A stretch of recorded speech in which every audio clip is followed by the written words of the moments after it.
Hello and welcome to this Think and Link series. I'm your host, Srinivasan.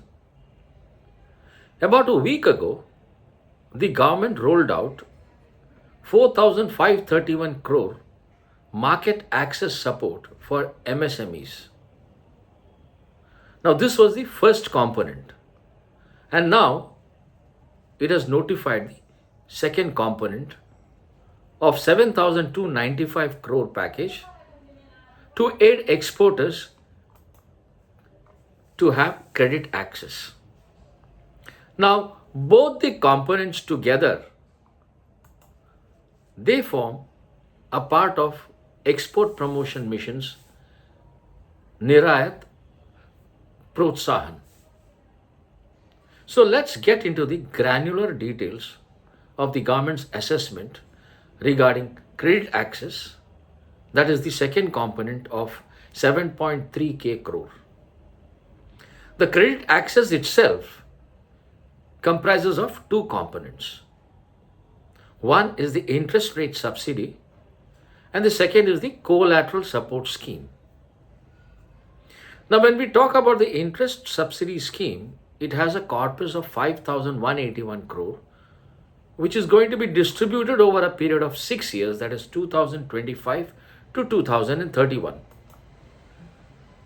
It is going to provide a benefit of 2.75% subsidy on export related pre-shipment and post-shipment credits. And the important thing is, this interest rate subsidy will be reset every 6 months, linked to the repo rate and the interest rates in competing economies. The government has drawn up a positive list of tariff lines, which covers almost 75% of India's tariff lines, prioritizing MSMEs, heavy and labor intensive sectors. Now, of course, there is a cap. There is a cap of 50 lakh annual subsidy per firm. The implementing agencies is going to be RBI and DGFT. Now, that is the first scheme that I told you about. Now, the second scheme we are talking about is the collateral support scheme. Now, this scheme has a corpus of 2,114 crore, which again is going to be spread over 6 years. And the government expects to unlock almost 60,000 to 65,000 crores in loans, almost 30 to 35x leverage. And the guarantee cover that it is going to provide is up to 85% for micro and small enterprises, 65% for medium enterprises. The government has considered a delinquency rate of 3 to 4% and therefore considers that this particular corpus is more than adequate and it is easily manageable. Now, together, these schemes aim to provide trade finance faster and cheaper and more accessible. Having said this, let us understand the rationale behind this scheme.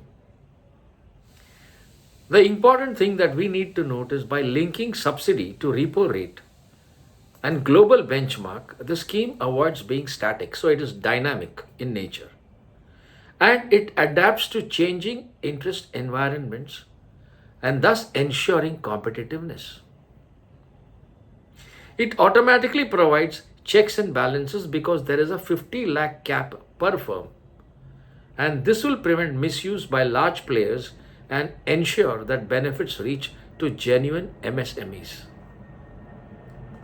There is a collateral relief as well, because guarantee cover up to 85% is a game changer for micro and small firms, which often lack assets to pledge.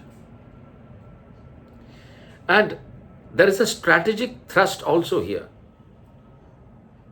The government has included defense and SCOMET products in this particular scheme. SCOMET stands for Special Chemicals, Organism, Materials, Equipment and Technology. Now, this thrust itself shows that government wants MSMEs to participate in high value strategic sector. Another important aspect of this announcement by the government is the mention of factoring and incentives for new markets. Now, this indicates clearly that there is a push towards diversifying export destinations and financial tools. So, this in short is what the scheme is all about. So, let us find out what is the impact of this scheme, what is going to be the likely impact of this scheme, what are the challenges of this scheme. So, to begin with, definitely this particular scheme is going to lower the cost of credit. Currently, export loans cost about 9 to 12%. With a 2.75% subsidy, the effective rate could drop to 6 to 9%, improving margins for exporters. The collateral guarantees reduce banks' risk, encouraging them to lend more freely to MSMEs. That's a good move. And not only that, there is a boost to labor-intensive sectors such as textiles, handicrafts, leathers, and agro products, where MSMEs dominate, and they will benefit the most. Now, cheaper credit plus collateral support would mean a strong ability to compete internationally, and therefore you have what is called as global competitiveness. Encouragement for new markets by the way of incentives to export to emerging markets will also diversify risk from the traditional destinations of US and EU sector, that is the European sector. Of course, there are going to be challenges because any policy which comes in, there are challenges, there are watch points. Larger MSMEs may find probably rupees 50 lakh cap restrictive if their export volumes are very high. The dynamic subsidy concept, that is, if the repo rates fall, the subsidy benefits will shrink, potentially reducing the relief. If the repo rates go up, the subsidy will increase. So, there is a catch there. There is a sort of a risk is definitely there.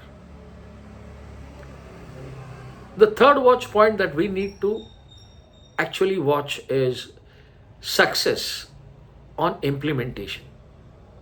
How good this particular scheme is implemented. Now, success depends on smooth coordination between RBI, DGFT, and the banks. Past schemes have faced bureaucratic delays. The government must see to it that this particular scheme reaches out to MSMEs in rural and semi-urban areas, because it is these units who struggle to access these benefits. So your outreach needs to be strong.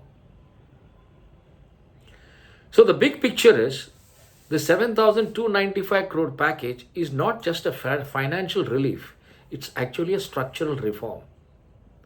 By tackling the two biggest hurdles for MSMEs, that is the high credit cost and lack of collateral, the government is laying down a foundation for higher MSME participation in exports.